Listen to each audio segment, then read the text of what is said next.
Vamos a platicar de la consecuencia jurídica lícita y también en la denominada ley de causalidad jurídica. Agradezco infinitamente su asistencia porque estos temas, estos conocimientos que van ustedes a recibir, los van a inducir en el camino de la comprensión lógica y operacional del derecho. Y esa básicamente es mi preocupación en cuanto a involucrar a mis estudiantes de una forma activa en el contenido, el desarrollo y por supuesto que tengan en este aspecto de primera mano una explicación. Claro, pues aquí voy a hacer uso de la cátedra magistral para que en un momento dado ustedes vayan iniciando su comprensión en el análisis jurídico, pues que eso vamos a hacer. Van a darse cuenta ustedes cómo opera la lógica de lo jurídico y cuál es la manera o la forma en la que vamos a sugerirles que ustedes vayan desde el inicio comprendiendo paso a paso y de una manera rigurosa, por supuesto. Recuerden que están a un paso de ingresar al área profesional, que ya sería en el tercer semestre. Entonces, estos fundamentos, la solidez con la que ustedes inician el estudio de la carrera, pues puede marcar una diferencia en los semestres que vienen a futuro. Entonces, tenemos ya, pues agradeciendo, pues ya tenemos un quórum, casi llegamos a los 195 asistentes. Entonces, no me resta más pues agradecer la presencia de quienes acaban de incorporar.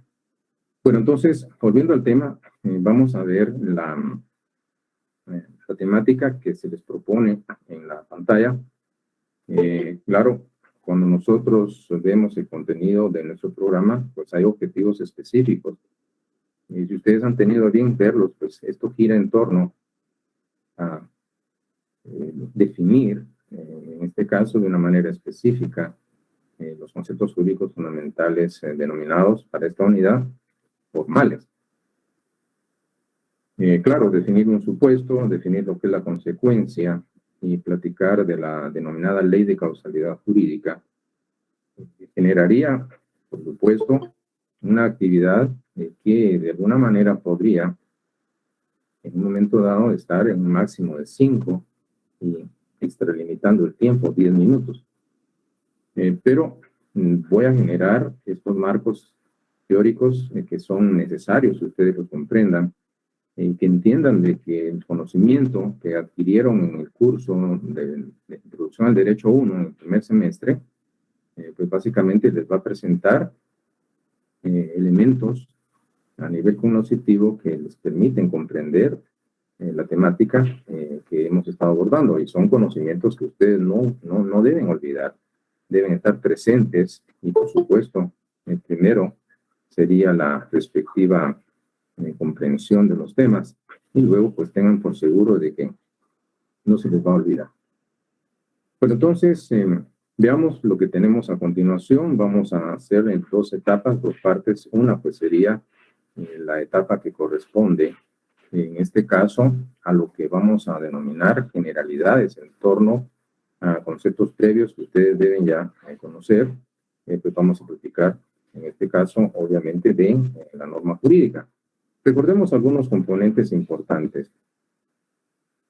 Por supuesto, pues se ha dicho que la norma jurídica representa un grado más elevado de control social. Noten que este dispositivo conductual de la norma jurídica es emanado o derivado de la voluntad soberana del Estado, quien en uso del ius imperium, que se refiere al poder de imperio, pues nos impone, en este caso, normativa para regular nuestra conducta. Y vemos que obviamente derivado de ese acto de imposición hay una manifestación de una autoridad soberana. Los imperativos prescriben la manera en que vamos nosotros a comportarnos, otorgándonos también facultades, prohibiéndonos también ciertas conductas Y por lo tanto, el mandato que conlleva la norma jurídica va impuesta a los destinatarios de la norma que se van a constituir o nos vamos a constituir en el elemento, en este caso, el personal de validez de las normas jurídicas. Bueno, entonces, en cuanto a lo que es la norma jurídica, pues hubieron varias definiciones que de alguna manera, pues espero que no se les hayan olvidado, pero lo que vamos a entender, y eso lo habíamos comentado, explicamos el semestre pasado, la norma es una regla, es una pauta, una orden, una disposición. Por supuesto es conductual, regula conducta, comportamiento humano, obviamente, que impone deberes y confiere u otorga derechos. Y vamos a utilizar el calificativo para cada uno de estos, son deberes jurídicos. Nótense que aquí hay un primer concepto jurídico fundamental, que es material, y derechos, que son derechos subjetivos, y tenemos un segundo concepto jurídico fundamental material. Y es por ello que explicábamos el semestre pasado que la norma jurídica tiene un carácter impero-atributivo. ¿Por qué? Impone deberes jurídicos y atribuye, confiere u otorga derechos subjetivos. Pues bien, entonces vamos a encontrar diversas formas o maneras en las que los autores definen a la norma jurídica. Por lo tanto, vemos que esta es un factor de regulación de la conducta externa de las personas en sociedad.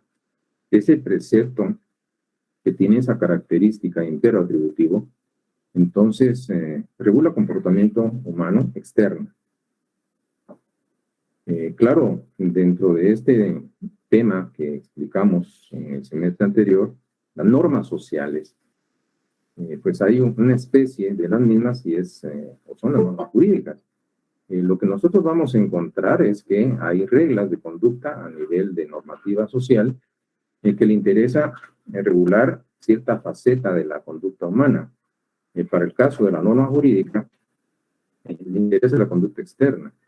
Pero hay otros dispositivos, como por ejemplo las normas morales o las normas religiosas, que tienen como una característica la interioridad, lo que significa que le interesa pues la conducta interna, el sentir del sujeto que está practicando o adecuando su conducta a un mandato que puede ser una norma religiosa o puede ser de carácter moral. Esas normas que regulan la conducta interna, como el caso de las normas morales, se requiere, por ejemplo, y eso lo habíamos platicado, solo se lo recuerdo, que para que un acto califique moralmente, sea aceptable moralmente, debe ser en un momento dado o debe tener presente una triple identificación entre el pensamiento, el sentimiento y la acción.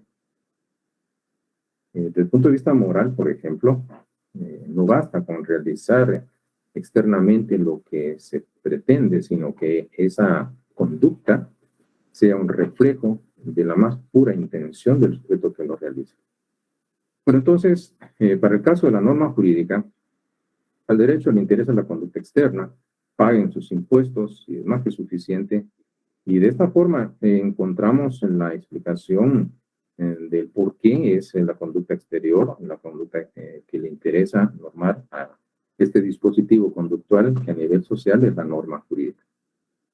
Bueno, entonces, ¿qué tenemos? Recreando un poco estos conceptos que ustedes deberán tener siempre presentes, vamos a establecer, y se ha dicho, se mencionó en su momento, claro, no voy a hacer apología de alguna corriente de pensamiento filosófico, pero se ha dicho que la norma, claro, es un elemento lógico formal, tiende a la unidad de la categoría de derecho.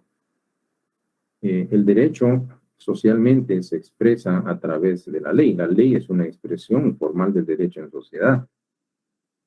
Por supuesto que encontraremos, siguiendo una de las concepciones filosóficas al respecto, pues se ha dicho de que tanto el derecho como el Estado, ustedes se recordarán, son, en este caso, un fiel reflejo de condiciones materiales de existencia de una sociedad, de esas condiciones que se dan a nivel de base o estructura económica, y en donde ellos manifiestan de que se ubican en un nivel supra o sobreestructural en una instancia denominada jurídico-política.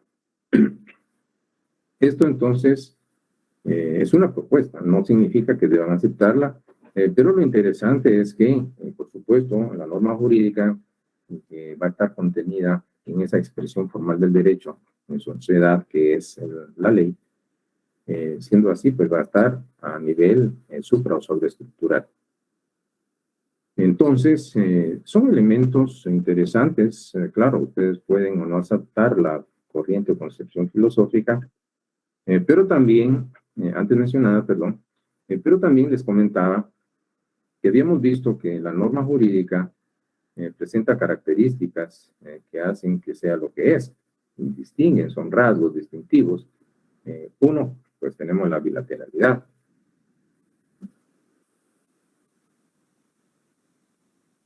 Para esta característica, pues significa que hay dos lados. Frente al sujeto titular del derecho subjetivo, pues vamos a tener al sujeto titular o sujetos titulares que pueden ser determinados o indeterminados de los deberes jurídicos. Entonces, la bilateralidad. La exterioridad, por supuesto, hemos visto, si es la conducta externa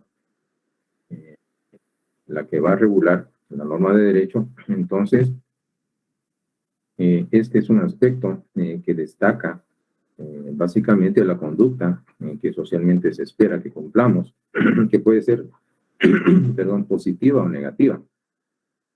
Hacer algo, entregar algo, o abstenernos de un determinado comportamiento. Implica la exterioridad en cuanto a la conducta. La heteronomía, pues eso lo habíamos platicado. Esta destacaba o destaca o resalta que en la norma jurídica subyace la imposición de una voluntad que se está sobreponiendo a otra, una voluntad que está subordinada a otra, el querer de alguien que se impone. Y esto es lo que destaca el carácter heterónomo que tiene la norma de derecho. Luego tenemos la coercibilidad. Mencionábamos que es una característica que se destaca de la norma jurídica, en donde existe la posibilidad de poder hacer uso de la fuerza para lograr el cumplimiento de los mandatos establecidos o prescritos por la norma contenida en ley. Y finalmente, claro, siendo un dispositivo de regulación de conducta externa, pero es en un contexto social. Entonces, la norma jurídica, se decía, regula modos colectivos de conducta. Y así podríamos platicar de aspectos interesantes en torno al tema de la norma. Podríamos recordar también los ámbitos de validez de las normas. ¿Se recuerdan ustedes de ese tema que vimos al desarrollar jerarquía normativa el semestre pasado? Pues estos ámbitos de validez que representan campos de proyección sobre los cuales tiene influencia la norma jurídica, que va a ir orientada a las personas que se constituyen como sujetos destinatarios de los preceptos jurídicos, y ámbito al que le vamos a denominar o se le denomina ámbito personal de validez de la norma. Dos, las normas jurídicas versan sobre una parte del derecho objetivo o material. En este caso, puede ser una norma en materia penal, en materia civil, materia laboral, etc. Y esto es lo que constituye el ámbito, en este caso, en material de validez de las normas. Pero también la norma va a regir en un periodo, lapso de tiempo determinado. Recuerden ustedes el concepto de la vigencia de la ley. Entonces, ese tiempo durante el cual o dentro del cual hay un lapso, periodo dentro del cual la norma produce plenos efectos, es vinculante, esto significa que tiene carácter obligatorio, va a estar determinado por el ámbito temporal de validez de la misma. Y finalmente, sin que esto represente que sea menos importante, aparece el ámbito de validez territorial o espacial que mencionábamos, corresponde a esa porción geográfica del territorio del Estado en la cual la norma, o dentro de la cual la norma va a producir efectos. Entonces, son 4 ámbitos de validez de las normas jurídicas que fueron explicados, si ustedes lo recuerdan, en el primer semestre, por supuesto, quienes fueron mis alumnos. Pero entonces, son elementos interesantes previos al análisis de la estructura lógica de la norma que decía indispensable mencionarlos. Pues bien, teniendo ya un preámbulo de lo que tiene que ver con la norma jurídica, pues entonces vamos a establecer que estas, como habíamos indicado, pues aparecen contenidas en estos cuerpos normativos que son las leyes, la expresión formal del derecho en la sociedad. Ustedes pueden tomar una ley cualquiera y van a encontrar artículos, y dentro de estos artículos encontrarán, por supuesto, normas jurídicas. Ustedes ven en esos párrafos que básicamente son proposiciones lógicas, subyacen una serie de juicios lógicos normativos que son los vehículos o medios lógicos de expresión de las normas, y por supuesto el pensamiento del legislador es exteriorizado, plasmado en la norma a través de juicios lógicos o normativos. Todo eso lo platicamos el semestre pasado. Entonces vemos que hay un párrafo, ustedes lo pueden ver, hay una competencia que necesito desarrollar en ustedes, y es que básicamente la importancia de la comprensión de este tema es en cuanto a la utilidad y la funcionalidad que va a permitirles a ustedes realizar un análisis jurídico normativo en donde, teniendo una norma frente a sí, puedan ustedes identificar dónde está el supuesto y dónde está la consecuencia. Y ustedes verán que los autores nos dicen que en la estructura lógica de la norma, pues vamos a encontrar conceptos jurídicos fundamentales a lo que se les va a denominar formales. ¿Por qué son formales? Precisamente porque están haciendo referencia o alusión a esa manera en que está estructurada la norma. Y los autores nos han mencionado, encontramos 2. El supuesto jurídico, también se conoce como supuesto de derecho, hipótesis jurídica, hipótesis de derecho, hay varias denominaciones para referirse a este primer componente. Y también se habla de la consecuencia jurídica lícita, así como se menciona en el programa. Otros autores simplemente se refieren a la consecuencia jurídica o consecuencia de derecho. Habla también de disposición jurídica, disposición de derecho. Pues hay tantas maneras o formas, pero lo que vamos a encontrar es que en la estructura lógica de la norma vamos a encontrar 2 conceptos jurídicos fundamentales que son de carácter formal, y son estos 2 que ustedes ven en su pantalla. Ahora, quiero que noten lo que voy a hacer. Vamos a explicar entonces, por supuesto, de una manera muy detenida, estos componentes. Tenemos, por un lado, pues claro, ustedes, en los objetivos específicos les comentaba, se pretende la definición de estos conceptos. Pues les voy a proponer algunas definiciones, que son las que están en este momento en su pantalla.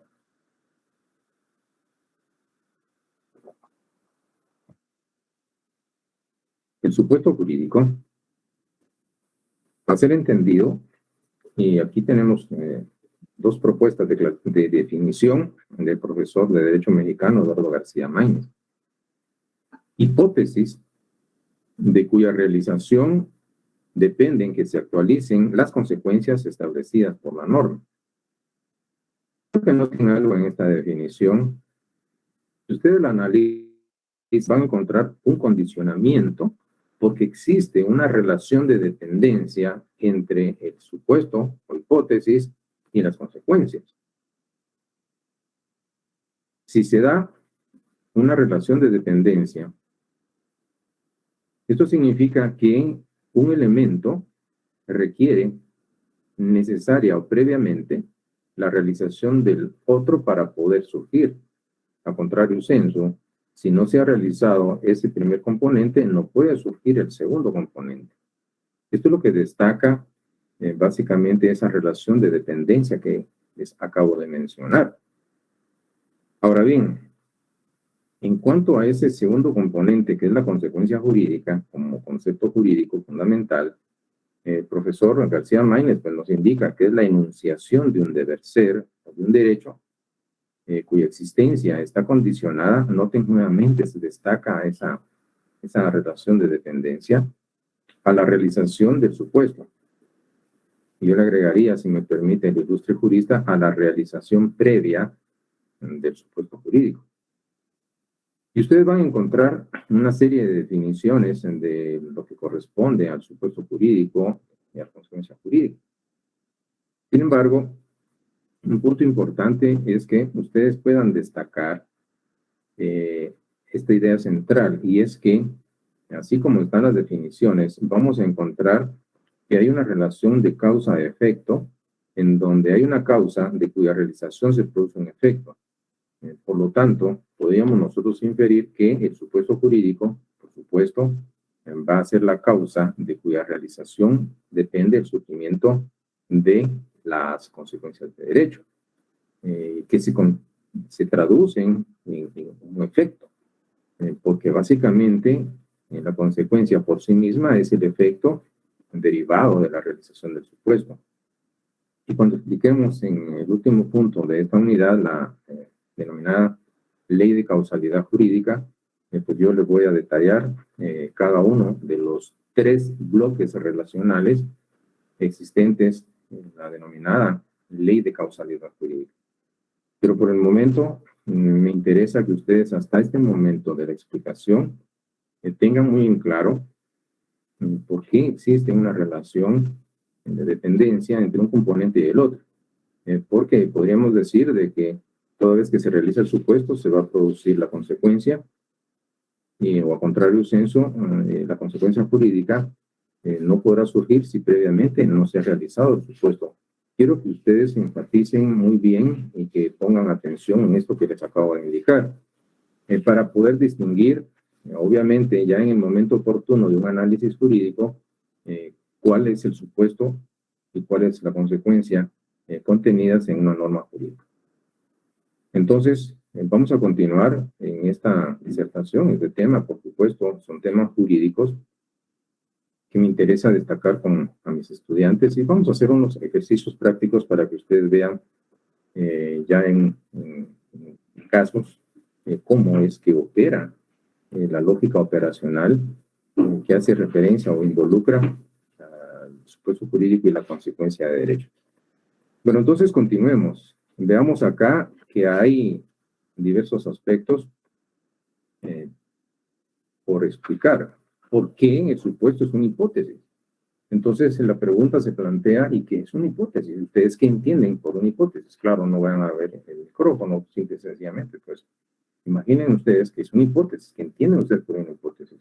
Pero si vamos a entender que hay una respuesta anticipada, hay algo que nosotros podemos proponer que puede suceder o no, puede resultar verdadero o puede ser falso.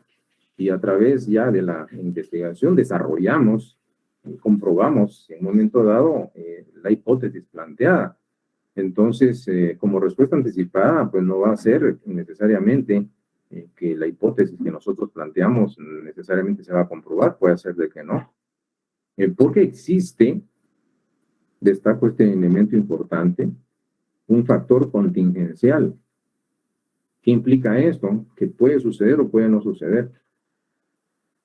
Entonces, en la hipótesis, en este caso, se indica una conducta, un hecho que está plasmado, está previsto en la ley, que puede o no suceder dentro de las relaciones interpersonales que tenemos en contextos sociales.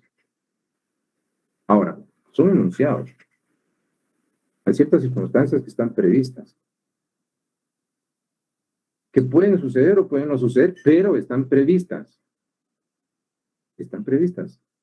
en el momento en que ocurran, surgen consecuencias, pero el hecho que estén previstas pueda implicar de que pasan los años y lo que está previsto no haya ocurrido, pero está regulado para que en el momento en que se produzca el planteamiento hipotético contenido en la norma, entonces van a surgir las consecuencias. Y vamos a ir viendo poco a poco estos aspectos. Pero ya ustedes tienen una idea de qué es una hipótesis. Y la vamos a aplicar al ámbito de la estructura lógica de la norma. Entonces veamos en esta oportunidad, en el supuesto jurídico, supuesto de derecho, hipótesis jurídica, hipótesis normativa, se van a establecer condiciones de hecho, se habla de hechos, actos, estados jurídicos, que habrán de realizarse para que puedan producirse, para que puedan generarse, por supuesto, las consecuencias contenidas en la disposición normativa antes indicada. Noten que hay diversas formas o maneras de definir los supuestos jurídicos. Por supuesto, yo les voy a proponer una definición de supuestos jurídicos, y les voy a explicar el porqué llegué a esas conclusiones en cuanto a la definición que les voy a proponer. Bueno, entonces, veamos que se ha definido el supuesto jurídico de diversas maneras. Esta definición que ustedes tienen en ese momento en su pantalla es una propuesta de definición que yo mismo estructuré para mis estudiantes. Y quiero que vean cómo defino el supuesto jurídico. Y es la descripción hipotética de conductas humanas. Punto número 1. Que de producirse generan consecuencias de derecho. Descripción hipotética de circunstancias que de producirse generan consecuencias de derecho. O puede ser la descripción hipotética de acontecimientos o fenómenos naturales que de producirse generan consecuencias de derecho. ¿Qué notan ustedes en esta definición? 3 aspectos que posiblemente vamos a encontrar diseminados en las diversas normas jurídicas y que van a constituir básicamente el componente conocido como supuesto jurídico o supuesto de derecho, y la descripción de una conducta humana, de una circunstancia o de algún acontecimiento o fenómeno natural, que de realizarse, de producirse, va a generar consecuencias en el mundo de lo jurídico. Ahora, esta definición que ustedes tienen en este momento en su pantalla, voy a explicarla, porque a mí me interesa, más que se la aprendan de memoria, me interesa que comprendan para que vean ustedes por qué llegué a esas conclusiones y por qué les propongo esta definición. Veamos entonces lo que viene a continuación.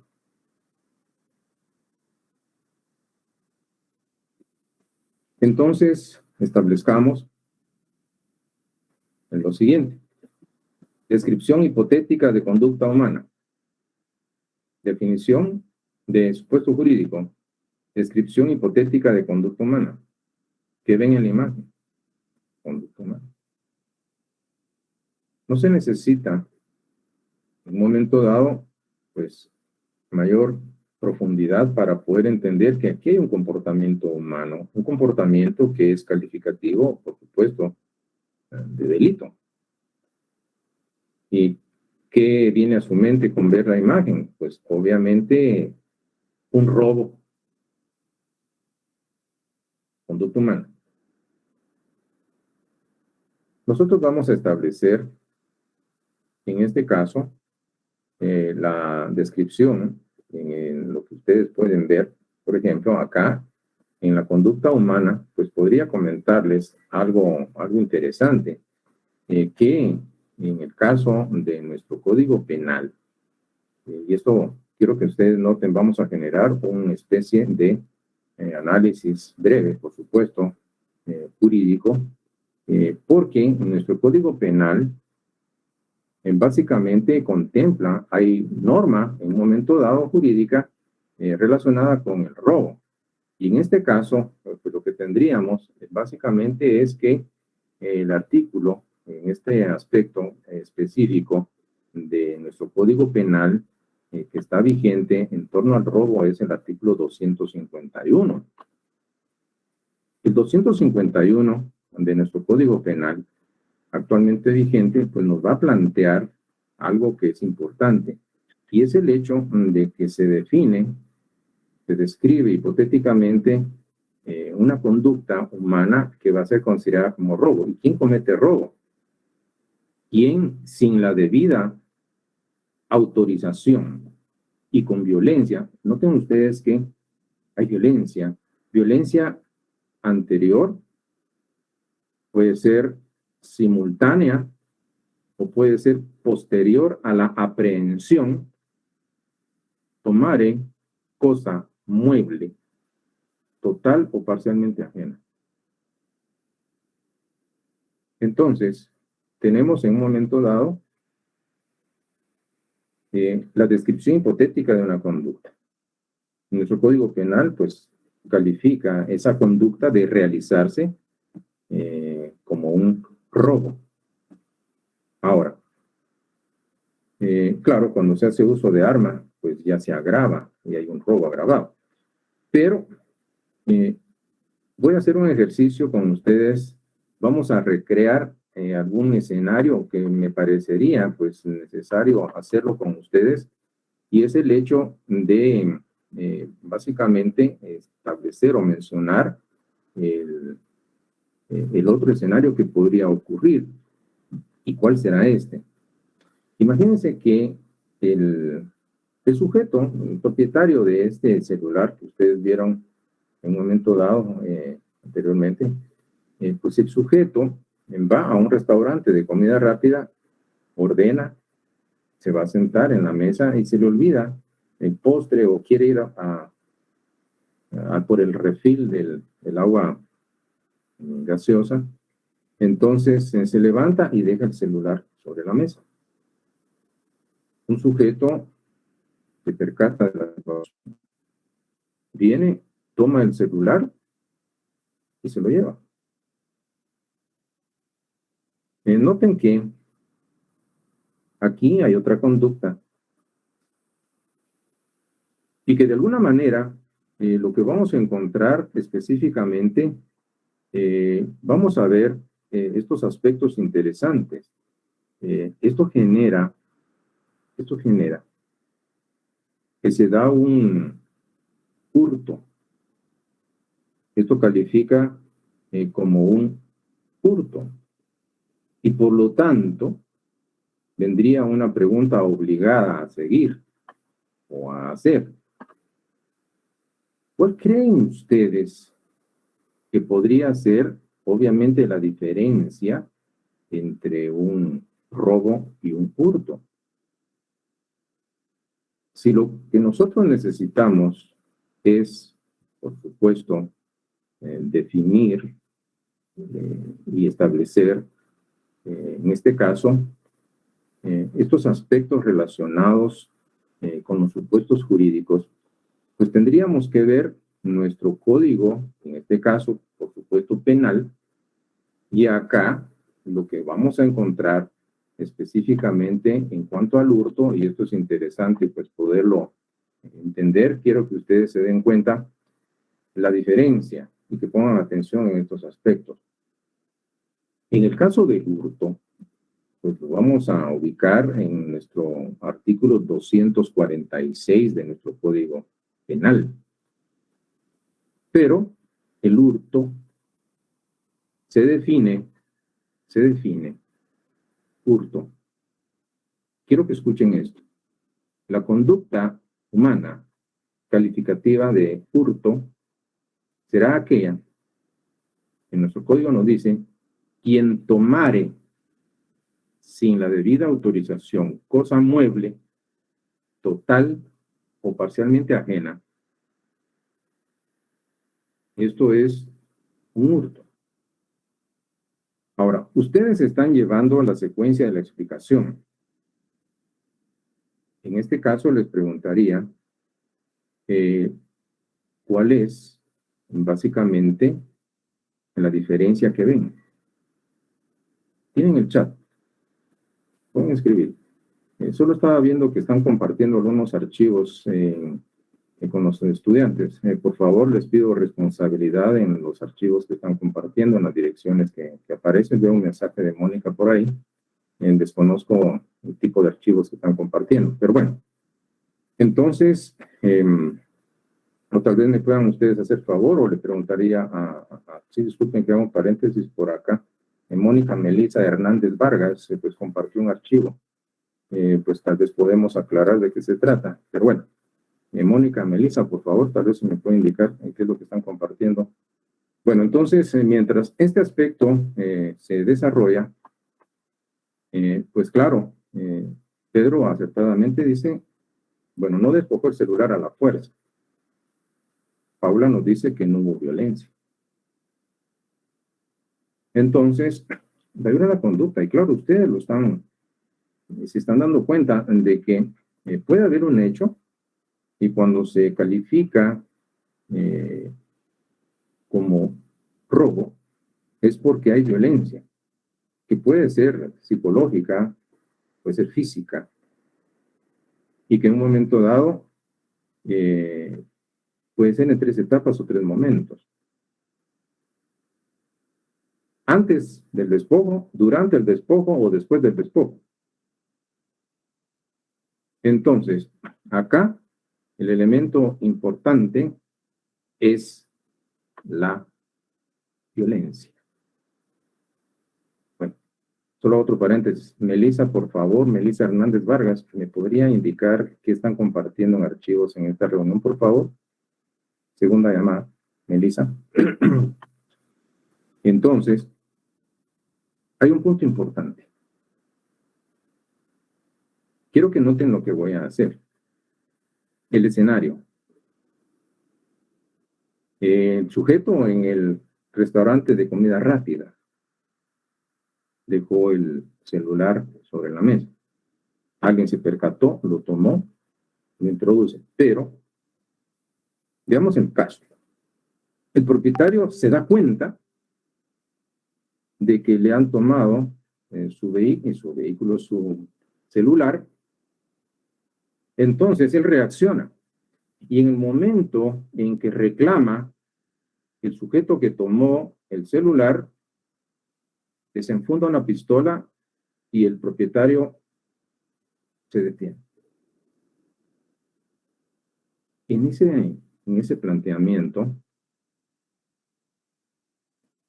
¿cómo creen que se califica esa conducta? Ahí tienen el caso del chat. ¿Cómo calificarían ustedes ese aspecto? Evelyn, pues claro, es un robo.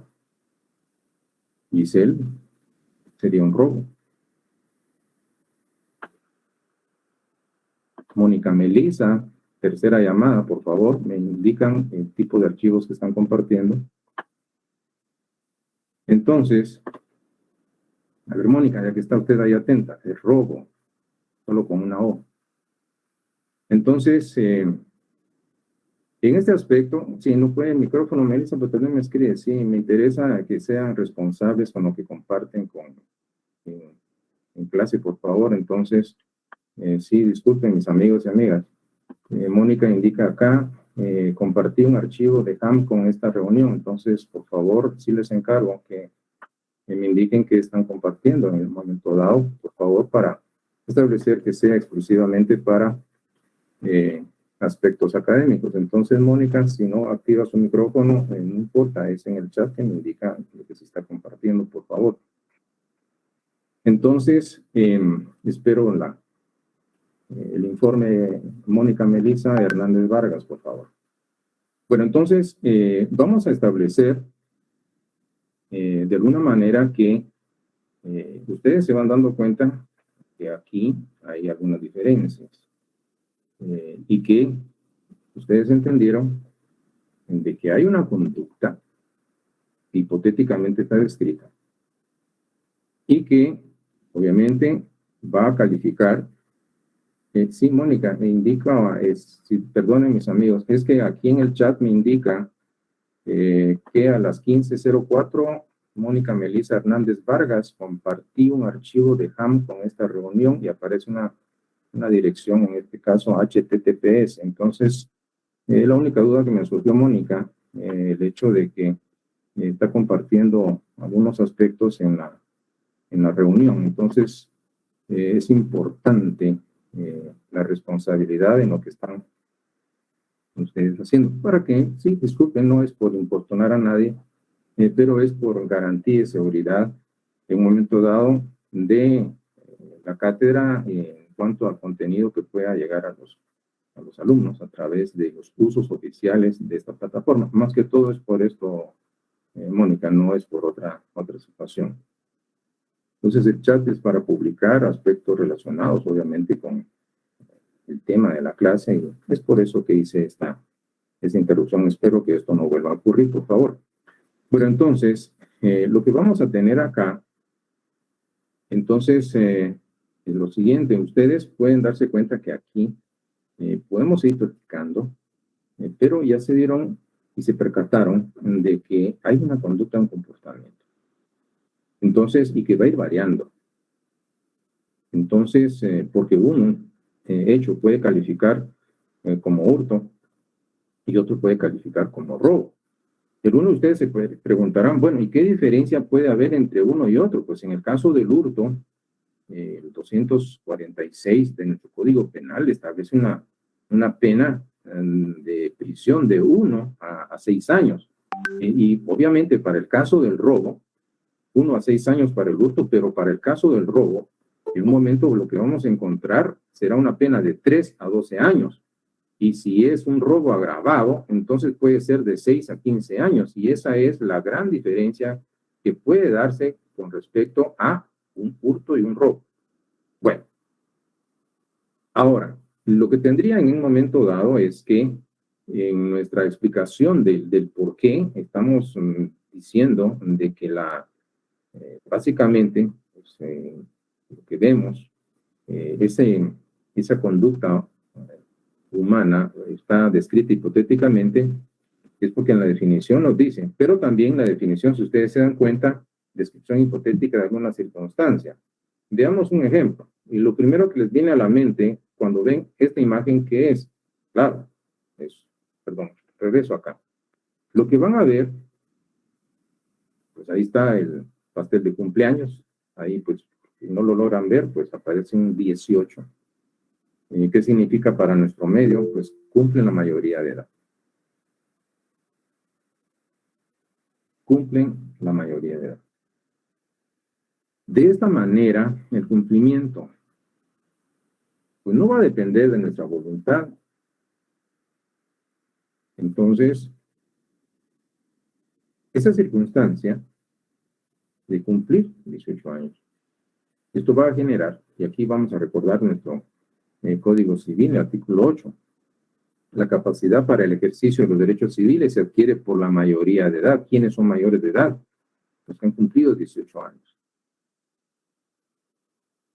Esto es algo que, de alguna manera, de llegar a ocurrir esa circunstancia, entonces se va a generar un efecto. Y en este caso se traduce en la adquisición de una capacidad plena, que es una capacidad de ejercicio.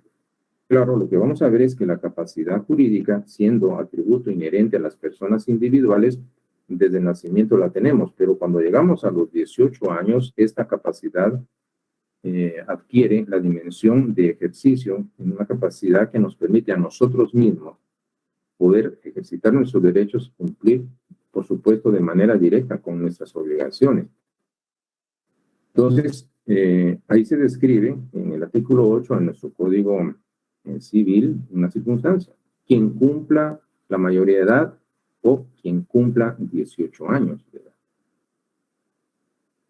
Pero si ustedes llevan el seguimiento de nuestra sesión, pues en la definición que les propongo, también la descripción hipotética de acontecimientos naturales. Y aquí, obviamente, pues les voy a presentar esta imagen. Las fuerzas incontrolables de la naturaleza. Ahora, ¿se recuerdan que cuando hablábamos de las fuentes reales, materiales o primarias en el primer semestre, básicamente se está generando un fenómeno que puede provocar o producir consecuencias en el mundo del derecho. ¿Se recuerdan del fenómeno de la abulsión? Claro, posteriormente lo vamos a ver. Cuando la corriente de un río, arroyo, torrente segrega o arranca una porción conocida de terreno y la transporta a las heredades inferiores o fronterizas. Todos estos aspectos que habíamos mencionado. Pues bien, imaginen ustedes acá una finca a la orilla de un río, derivado de la lluvia torrencial, la crecida del mismo, pues de una manera violenta, arranca una porción, por supuesto, de destrucción, pero se lleva arriba abajo una parte y la va a depositar. Se describe hipotéticamente en la norma pues un acontecimiento eminentemente natural.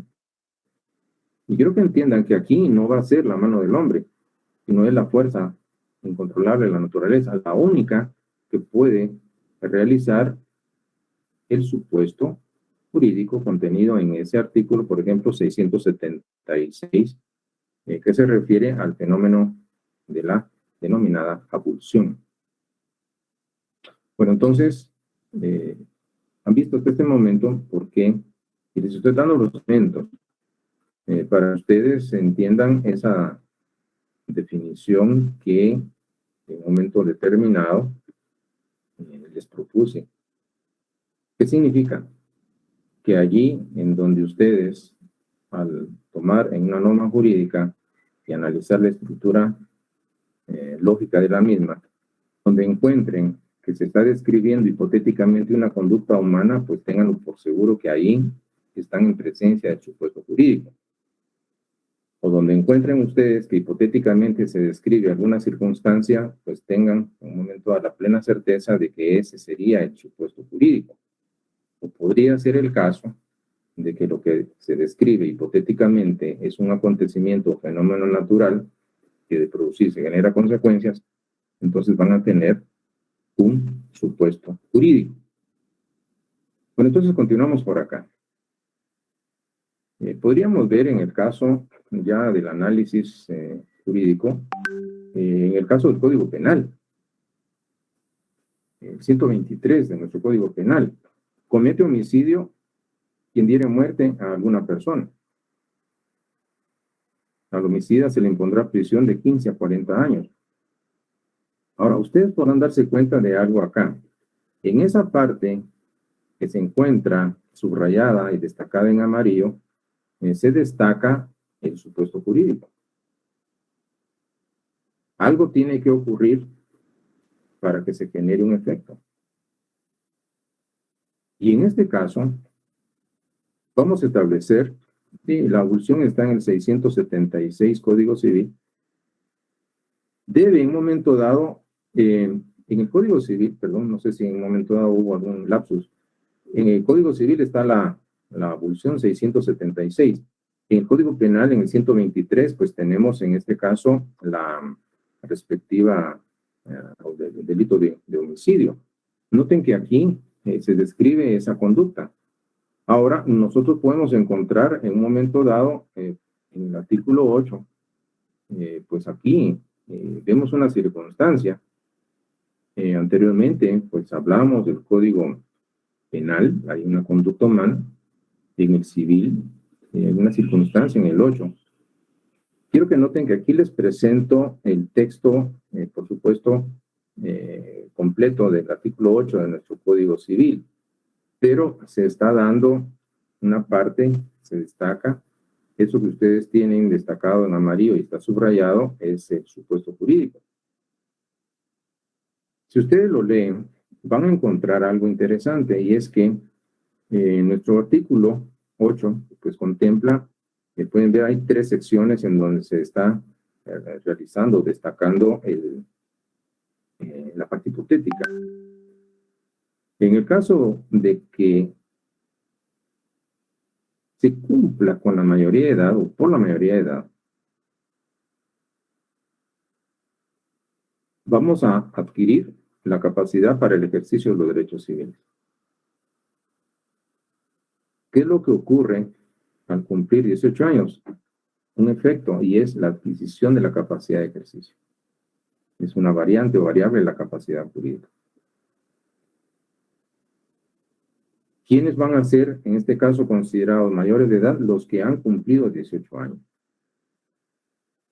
Ahora, hay una situación al final del artículo 8 en donde aparecemos o aparece específicamente mencionado un caso, los menores, por supuesto, hablamos de menores de edad que han cumplido 14 años. Noten que al darse esa situación hipotética, el mismo Código Civil pues establece lo que nosotros vamos a denominar capacidad relativa. Son capaces para algunos actos determinados por la ley. Y claro, esto lo voy a explicar cuando veamos el tema de la persona y atributos de las personas, pues vamos a platicar detenidamente de las clases de capacidad jurídica. Pero entonces, la competencia o lo que se pretende que ustedes desarrollen es que se dé, en este caso, la habilidad por parte del estudiante de al tener un artículo puedan encontrar, ubicar dónde está el supuesto, dónde está la consecuencia. También, como habíamos mencionado, pues en este caso es la descripción hipotética de un acontecimiento o fenómeno natural. También una parte de la definición del supuesto jurídico. Tenemos el 676 del Código Civil. La abulsión.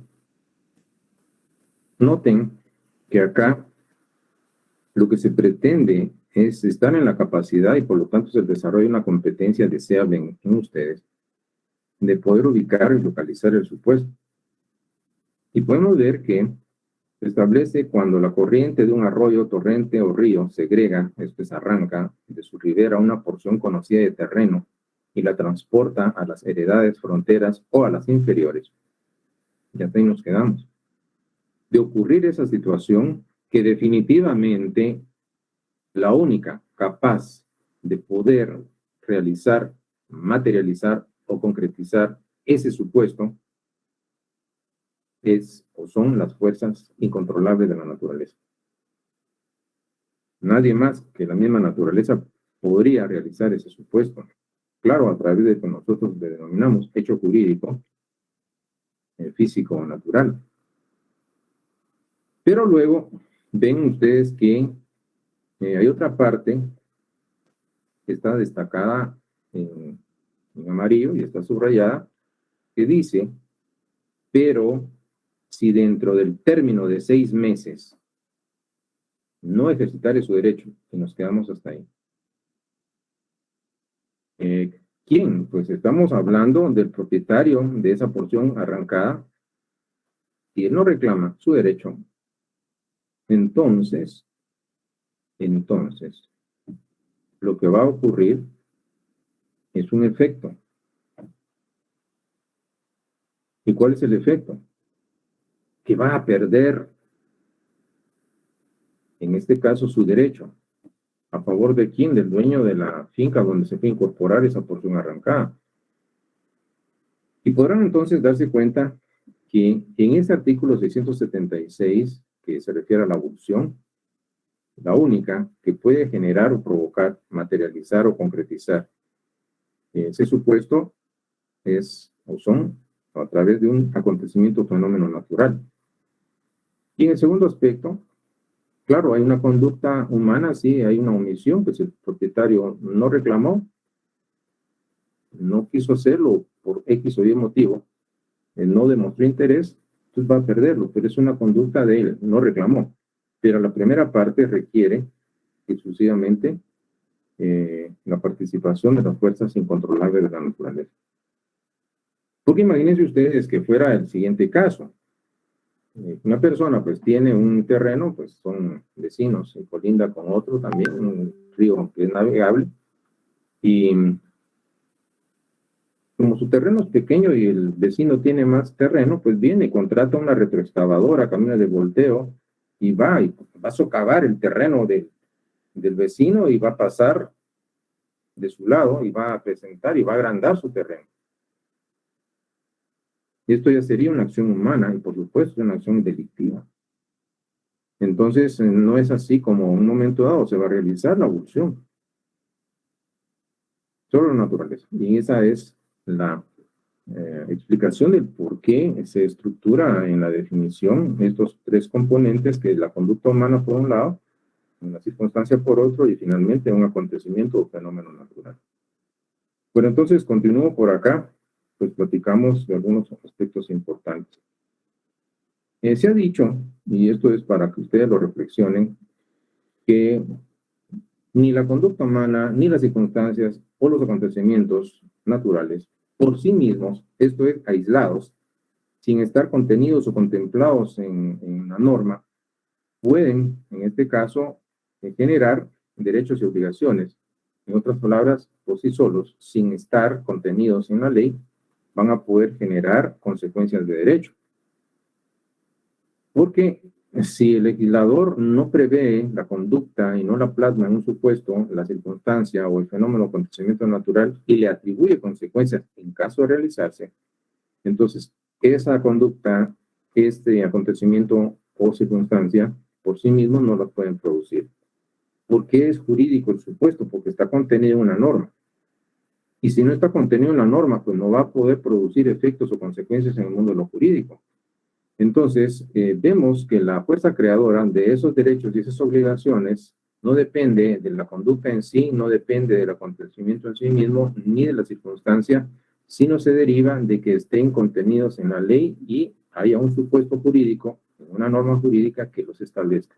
Que establezca qué, cuáles son esos derechos, cuáles son esos deberes que serían consecuencias derivadas de la realización de este aspecto.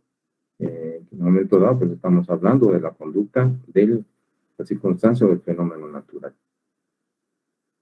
Entonces, es hasta que el legislador toma cartas en el asunto y contempla en la norma que va a tener repercusión en el mundo de lo jurídico.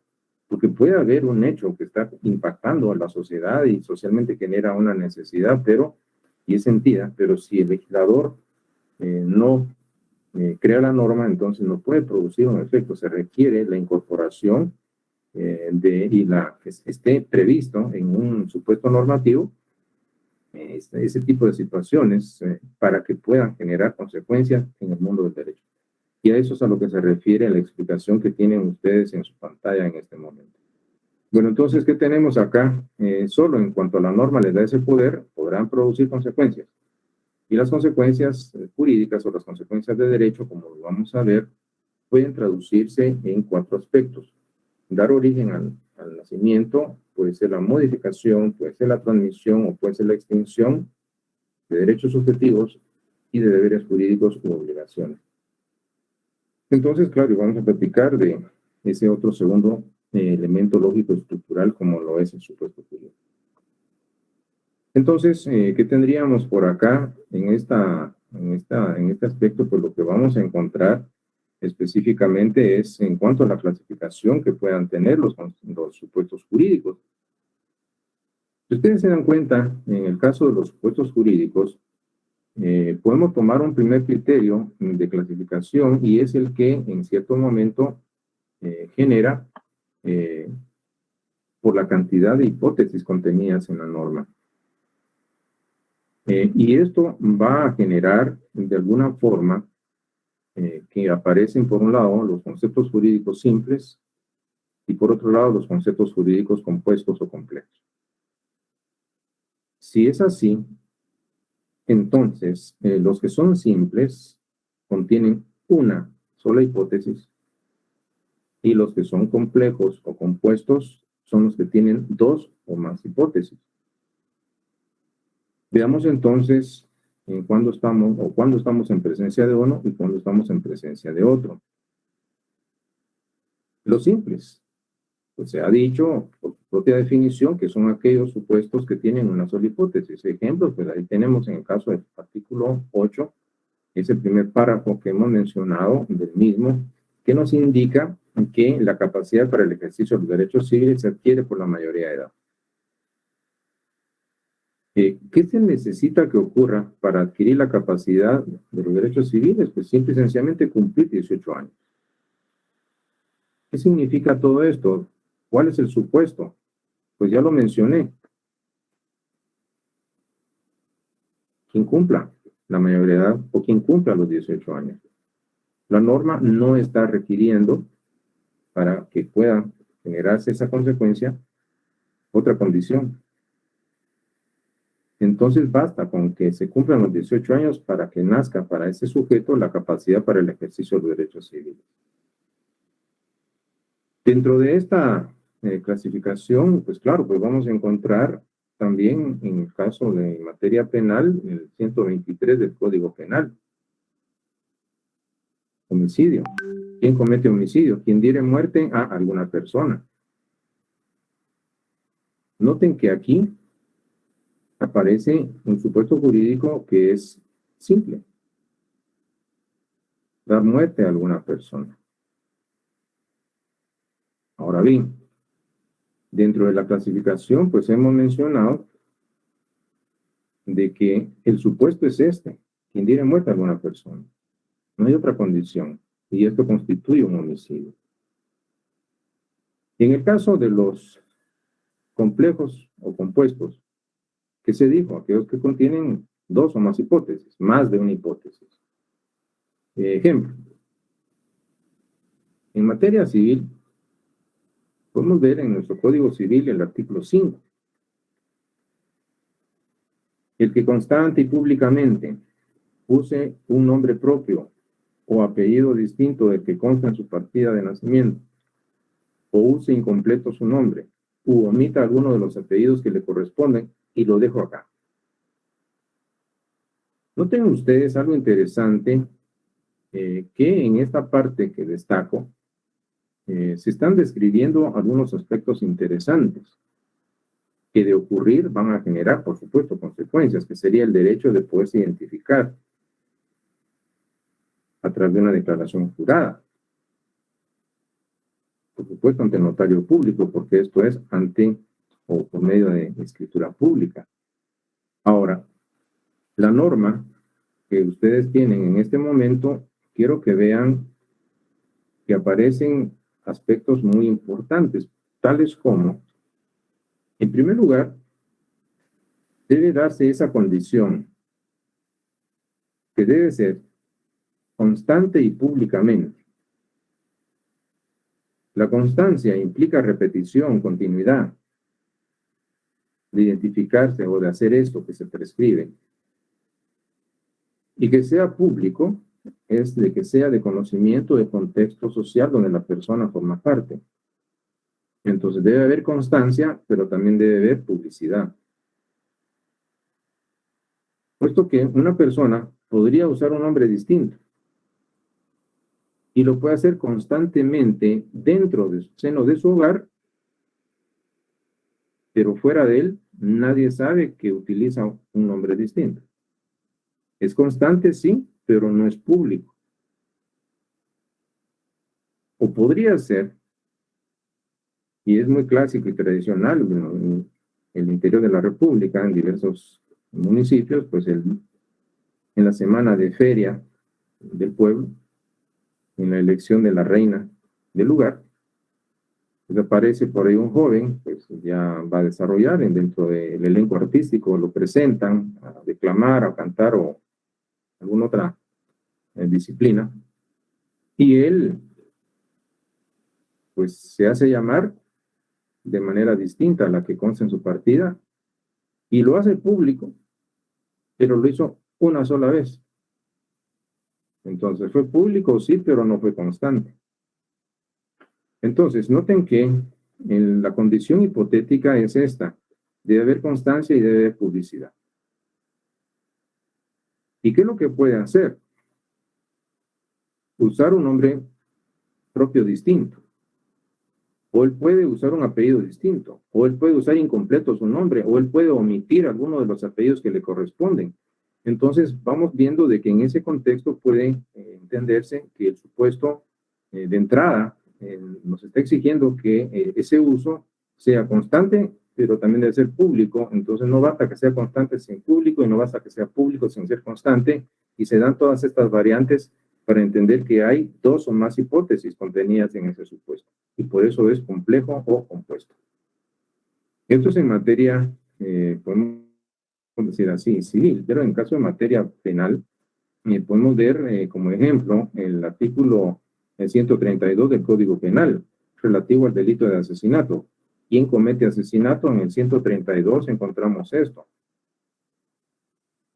Y quiero que ustedes se den cuenta que a diferencia del homicidio que está en el 123, en el 132 comete asesinato quien matare a una persona. Con alevosía, esto implica en términos generales, aquí hay una nómina de circunstancias agravantes. El delincuente, el asesino, percatarse o cerciorarse de que la víctima no va a presentar ninguna defensa. O bien por precio, recompensa, promesa o ánimo de lucro, le pagaron para matar, el famoso crimen del sicario. O bien aprovechando la ocasión de una inundación, por ejemplo, un vecino que hay enemistad con él, de crecida de ríos, se están inundando las casas, la persona lo ha pensado y aprovecha la ocasión para obstruir la puerta de salida y la única salida que tiene el vecino, la encadena o la tranca, o lo que ustedes quieran, y con ocasión de la inundación, pues se ahoga el vecino. O bien incendió la casa, o bien lo invitó, según él, para reconciliarse en un momento dado y poder generar supuestamente una solución a sus problemas, y en la bebida pues le coloca veneno, o bien le coloca una bomba en su casa o en su vehículo, o como la casa del vecino está al pie de una montaña, pues aprovecha el desmoronamiento para soterrarlo, provoca en la parte alta las condiciones para que caiga parte de la montaña, o el derrumbe de edificio, o bien otro artificio que puede ocasionar gran estrago.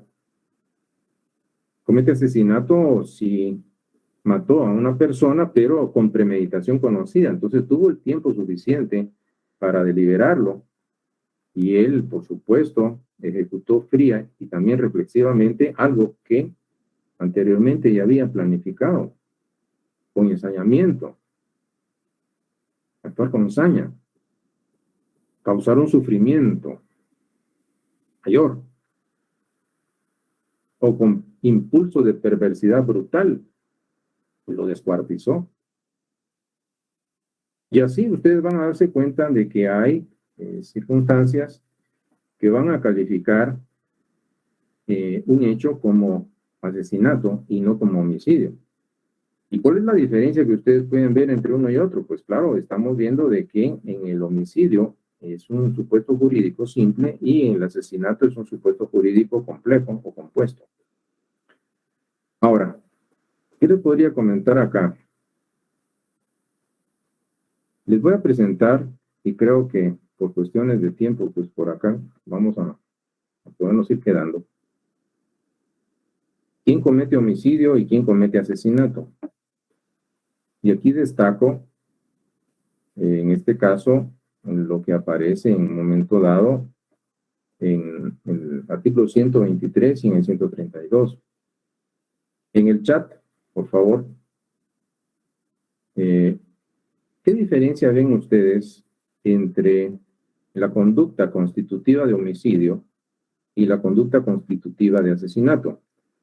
La pregunta requiere una respuesta que exclusivamente se va a circunscribir a lo que ustedes tienen ahí en su pantalla. Nos vamos a limitar a eso que tienen ahí. Entonces, ¿cuál es la pregunta? Estos comportamientos descritos, así como están, ¿son iguales o son distintos? ¿Qué opinan ustedes? Hay un breve sondeo de opinión, si el tiempo lo permite. ¿Qué piensan ustedes? Véanlo, así como está. ¿La conducta es la misma o es diferente? Evelyn, son distintos, son distintos, son distintos. Bueno, Debbie, Catherine, Paula.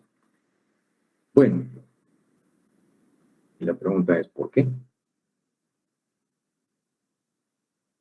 Yo les pregunto a ustedes, dar muerte a alguna persona, ¿será igual o distinto a matar a una persona? Y todavía lo voy a reducir más. Dar muerte y matar, ¿es algo igual o es distinto? Dar muerte y matar.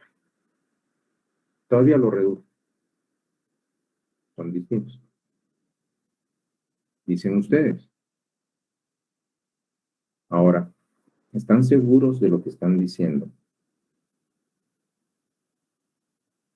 Bueno, Christopher dice que es igual. Les reduje, se los dice más simples. Dar muerte y matar es igual. La respuesta es obvia. Sí, es lo mismo. Independientemente de ello, matar y dar muerte es lo mismo.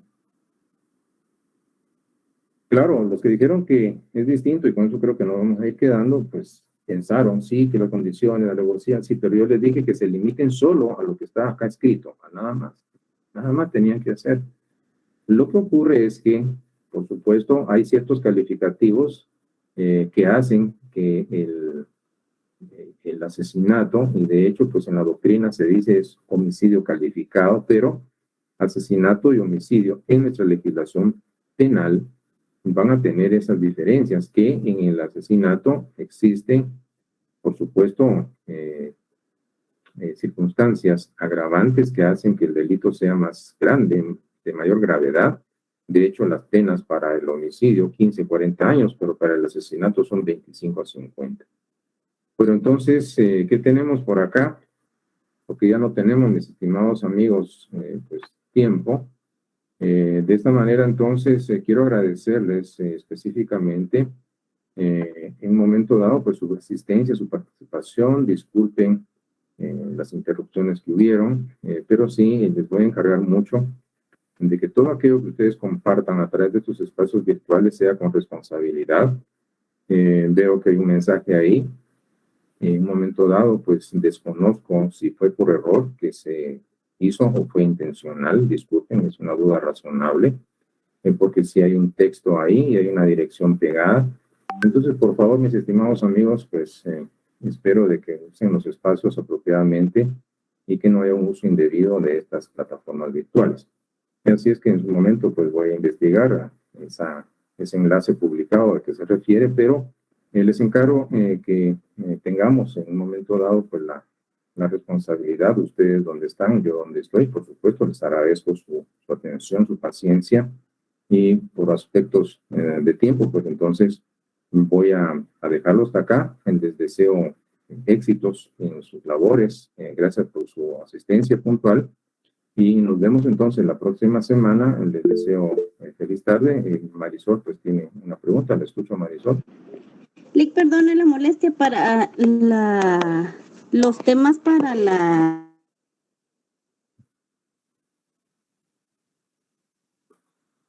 Sí, la escucho. Bueno, ahorita ya no la escuché, Marisol. Marisol, Sí, no le escucho. Sí, adelante. Buenas tardes, licenciado. Sí, Marisol. No, Marisol, creo que se le fue el audio. Soy Leslie. Fíjese, licenciado, que queríamos preguntarle con Marisol cuáles iban a ser los temas para el examen de recuperación. Es todo el programa, todo. Del primero al último, introducción al derecho 1, es todo. Es la totalidad. Es completo. Ok, gracias, El licenciado. reglamento de evaluación establece que es una evaluación completa. Estamos para el 4 de agosto y ya ustedes tienen la página en el momento dado, el código de acceso que fue publicado. Bueno, entonces, Gracias, licenciado. Mónica, me parece que tiene algo que hablar. Adelante, la escucho. Mónica Melisa Hernández. Sí, veo aquí que levantó la mano. Bueno, entonces, si no hay más participación, mis amigos, les encargo, pues, mucho respeto, mucha responsabilidad. Licenciado. Sí, adelante.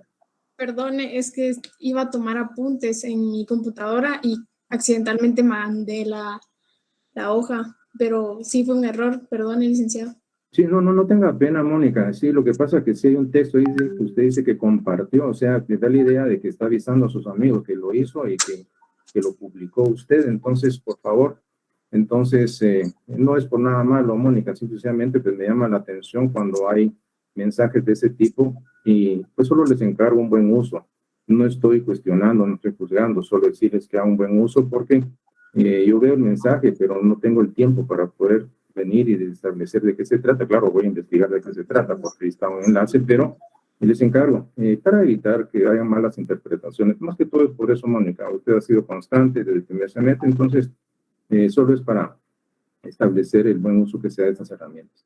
Y bueno, sin más, mis amigos. Gracias, licenciado, y perdone otra vez. No tenga pena, no tiene por qué disculparte, solo es que tenía esa duda de cuando se publican de qué se trata. Están en la clase, no están en la clase, es otra materia, entonces son dudas razonables y espero ustedes las comprendan. Entonces estoy acá y por supuesto que me interesa el sistema de la clase o algo. Pero bueno, lo dejo por acá.